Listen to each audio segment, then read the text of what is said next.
हंसंक वैष्णव गीता मालिका कही कहती श्री चैतन्य तू जहा पचारिलु मन एसबु कली जुग रीति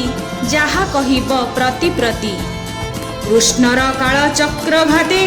धरणी कंपिब अभूते होइब भैरव डाक पृथ्वी रे पड़िब चमक जेतेक पदार्थ कलीर जानिब से सबु कालीर कलीर गुण जे अज्ञान गुरुंकु शिष्यर अमान्य स्वामी की पत्नी न मानिबे अपतिव्रता आचरिबे ब्राह्मण शूद्राणींकरति शूद्र ब्राह्मणींकर प्रीति निर्बल पति की विनाश अर्थे पत्नी ए देबे विष भाई भाई रे भिन्न घर करिबे होई सात पर पति की पत्नी न मानिबे स्वामी की पादे खटाइबे मातांकु न मानिबे केही पितार सासु भिन्न होई कुलबधू सासु ससुर न मानि हेबे सात पर सुनतु मन नरपति एपरी कली जुग रीति ठाबे ठाबे से देव देवी अपूजा होइबे न सेबी प्रतिमा ठारे अविश्वास सुनतु कली जुग रस सभारे न्याय न करिबे पक्ष धरिण कहुथिबे जाहार पासे धन थिब अन्याय तार न्याय हेब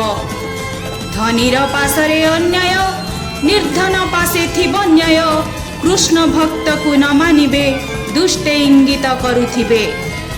दैत्य माने होई मेली देबे मो भक्त को गाड़ी हरिंक नाम रे अप्रीति सुनतु कली जुग रीति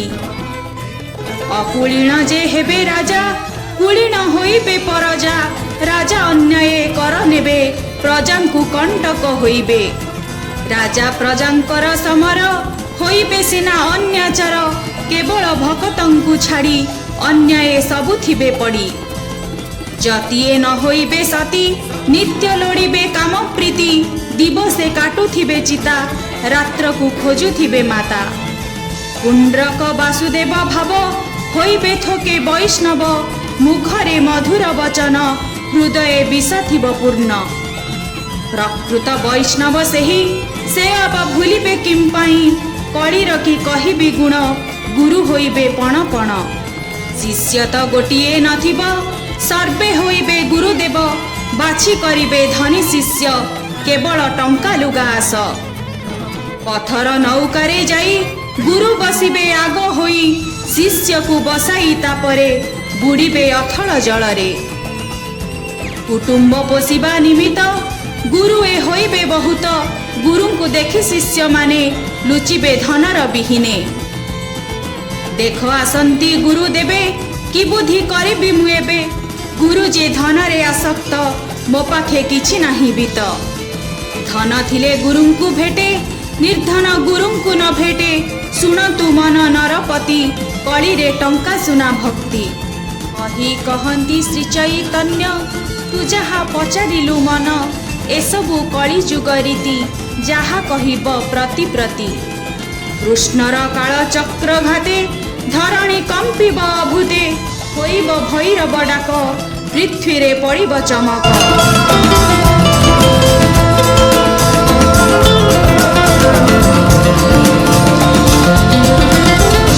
अकाले नदी हेब बढ़ी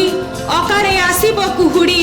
अकाले इंद्र बरसिब अकाले फल पुष्प हेब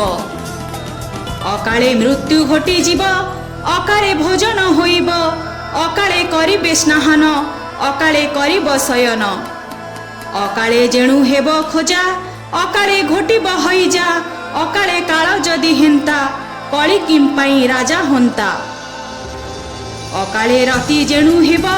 गर्भरे बालक मरिब केते कहिबी तोते मन अकाले कलीर समन कालरे जदि हंता रास विदेशी छाड़ के स्वदेश अकाले जेहु हुए प्रिय कली कहे मो सेही प्रिय अकालरे जे कृषि करी बेल न जानी कृषिकारी बेल बुड़िला जाए हल करिब गोरु को केवल गोचर सर्वसाधारण अनाबादी अबा श्मशान ए सर्व न मानिबे केही चसिबे लोभ मोह बही गोरुए प्राणर विकल होई करिबे कोलाहल बहुत अन्याय होइब तेणु न बसिब बासब भूमिकंप हेब अपार नाश होइबे नारी नर होइब भैरव डाक पृथ्वी रे पड़िब चमक कृष्णर काल चक्र घाते धरणी कंपिब अभूते तोपर तपर समर होइब अति भयंकर तपकु तोप न पारिब तपर बल बेसी हेब पृथ्वी होइब अराजक भयरे होइब चमक चोर जे प्रबल होइबे केही कहारी को न मानिबे शुणतु मन नृपवर प्रवृत्ति आधार कालीर पणत तलरे निवृत्ति रहिबे शुण नरपति निवृत्ति संगे सिना खेल खेलिबे प्रभु आदि मूल दुष्कृत करी विनाशन धर्म को करिबे स्थापन लीला करिबे बनमाड़ी कलिकी देई शुद्ध बळी वैष्णव गीता सार मर्म कहई बाई अभिराम कहई बाई अभिराम।